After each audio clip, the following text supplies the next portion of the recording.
umur 30-an, tapi kok hidup rasanya gini-gini aja ya? Temen-temen udah punya bisnis, udah nikah, punya anak, punya rumah. Sementara gua masih bingung hidup gua ini sebenarnya mau kemana. Tenang, kalau kamu ngerasain ini, kamu nggak sendirian. Banyak banget orang di usia 30-an yang ngerasa bingung, stuck, bahkan putus asa. Tapi kabar baiknya, itu wajar. Dan lebih penting lagi, kamu masih bisa ambil kendali.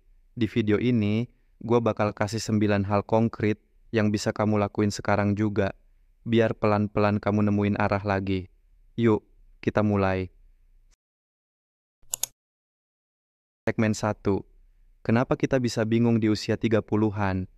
Menurut data dari platform psikologi Very Well Mind, hampir 68% orang usia 29 sampai 35 pernah mengalami fase hidup yang terasa nggak jelas. Fenomena ini disebut quarter life crisis versi usia matang. Beda dari anak muda 20-an yang masih explore, usia 30-an itu dianggap udah harus stabil, padahal kenyataannya banyak yang belum nemu arah. Penyebabnya bisa beragam, karier yang stagnan, perbandingan sosial di media, tekanan keluarga, harapan yang nggak sesuai kenyataan, dan hal pertama yang perlu kamu tahu adalah, rasa bingung ini wajar, tapi jangan dibiarin terlalu lama. Segmen 2. 9 hal yang bisa kamu lakuin. Kalau bingung arah hidup, di usia 30-an satu, evaluasi diri sendiri dengan jujur, stop pura-pura kuat, stop lari. Kadang kita terlalu sibuk kerja, terlalu sibuk ngurusin hal-hal luar, sampai lupa dengerin isi hati sendiri. Ambil waktu sebentar, duduk, tarik napas, tanya pelan ke diri sendiri. Gue capek bukan karena kerjaan, tapi mungkin karena gue nggak tahu ini semua buat apa. Tulis apa yang bikin kamu gelisah. Tulis juga hal kecil apa yang masih bisa bikin kamu senyum. Kadang jawaban itu muncul bukan dari mikir keras, tapi dari kejujuran. 2. Berhenti bandingin hidup. Sama orang lo lihat IG temen lo, dia upload foto liburan ke Jepang. Tapi lo nggak lihat, dia lembur tiap malam, stres, dan minjem duit buat itu. Media sosial cuma nampilin bagian yang bagus. Nggak ada yang upload cerita mereka lagi nangis, gagal, atau bingung arah hidup. Tapi kita bandingin hidup kita yang lengkap dengan hidup mereka yang cuma potongan. Jangan jatuhin diri sendiri cuma karena hidup kamu nggak kayak orang lain. Bandingin hidup kamu hari ini sama kamu 1 tahun lalu. Kalau kamu lebih sabar, lebih bijak, lebih ngerti diri sendiri, itu namanya progres, bro. 3. Bikin daftar. Apa yang kamu bisa and suka buka catatan. Bikin 2 kolom. Kolom 1, hal yang gue bisa. Kolom 2, hal yang gue suka. Kadang kita lupa kalau kita tuh punya potensi, tapi nggak kelihatan karena kita sibuk mikirin kekurangan terus. Lo bisa ngedit video, lo suka ngobrol sama orang, lo jago bikin anak kecil ketawa. Gabungin itu, mungkin lo bisa jadi konten kreator edukasi anak. Atau lo suka masak dan suka sharing, mungkin lo cocok buka usaha kuliner sambil bikin vlog masak sederhana. Peluang itu kadang nggak jauh-jauh, cuma kita yang belum sadar. 4. Coba hal baru, tapi masuk akal. Lo ngerasa stuck di kerjaan, nggak cocok sama bidang yang sekarang. Jangan langsung resign. Jangan ambil langkah ekstrim yang bikin hidup makin berat. Mulai dari hal kecil, ikut kelas online, coba bantu temen di bidang baru, atau tanya orang yang udah kerja di sana. Suka dukanya apa? Banyak orang yang akhirnya nemuin jalan hidupnya justru setelah berani nyoba hal baru, tapi tetap realistis. Kuncinya, berani nyoba, tapi tetap punya rem. 5. Atur ulang finansial. Seringkali kita bingung arah hidup, bukan karena nggak punya mimpi, tapi karena takut. Kalau gua gagal, gua makan apa? Makanya, penting banget punya kontrol keuangan. Bukan harus kaya, tapi tahu cara jaga napas panjang. Mulai dari bikin catatan pengeluaran bulanan, pisahin uang harian, tabungan, dan dana darurat. Biar otak kamu nggak terus-terusan mikirin uang, biar bisa mikirin hidup. 6.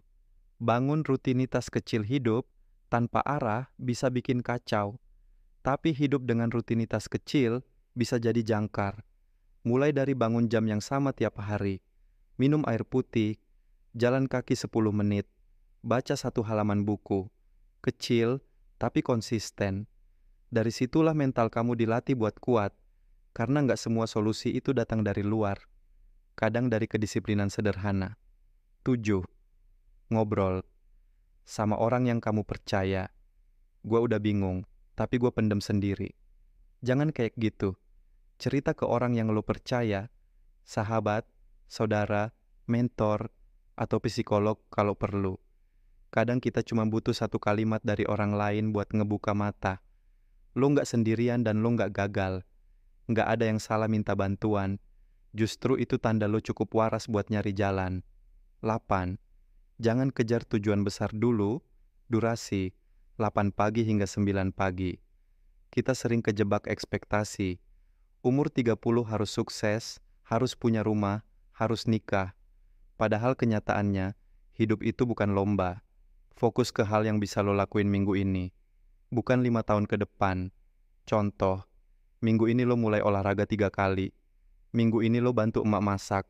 Minggu ini lo coba buka obrolan kerja sampingan.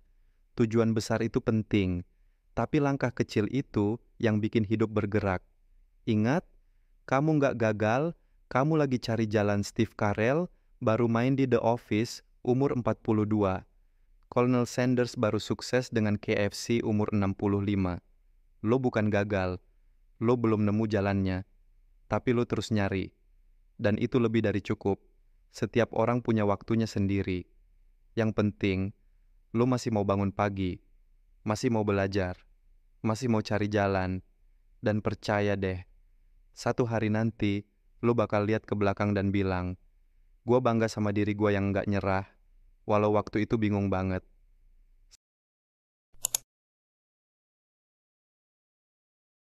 Segmen 3. Refleksi dan penutup. Bingung itu bukan kelemahan. Justru dari rasa bingung itulah, kamu bisa mulai gali lagi. Siapa diri kamu sebenarnya? Dan kamu nggak harus punya semua jawaban sekarang juga. Tarik napas pelan. Sekarang coba pikirin satu hal kecil. Satu aja yang bisa kamu mulai minggu ini. Nggak harus besar. Nggak harus sempurna. Bisa journaling, ngobrol sama orang, atau cari kelas gratis. Jangan tunggu motivasi datang baru kamu gerak. Gerak dulu. Nanti motivasi nyusul. Kalau kamu ngerasa video ini relate sama kamu, bantu share ke teman-teman yang mungkin juga lagi di fase bingung. Biar mereka tahu, mereka nggak sendirian. Tulis di komentar, hal apa yang lagi kamu perjuangin sekarang di usia 30-an? Dan kalau kamu suka konten yang reflektif dan ngebahas hal-hal yang sering kita pendam, tapi nggak pernah kita omongin, subscribe channel Bab Kehidupan. Di sini kamu nggak akan dihakimi. Kita ngobrol bareng, ngebahas hal-hal yang real, yang relate buat banyak orang. Jangan lupa like, subscribe, dan nyalain notifikasinya, biar kamu nggak ketinggalan konten yang bisa jadi cermin hidup kamu tiap minggunya.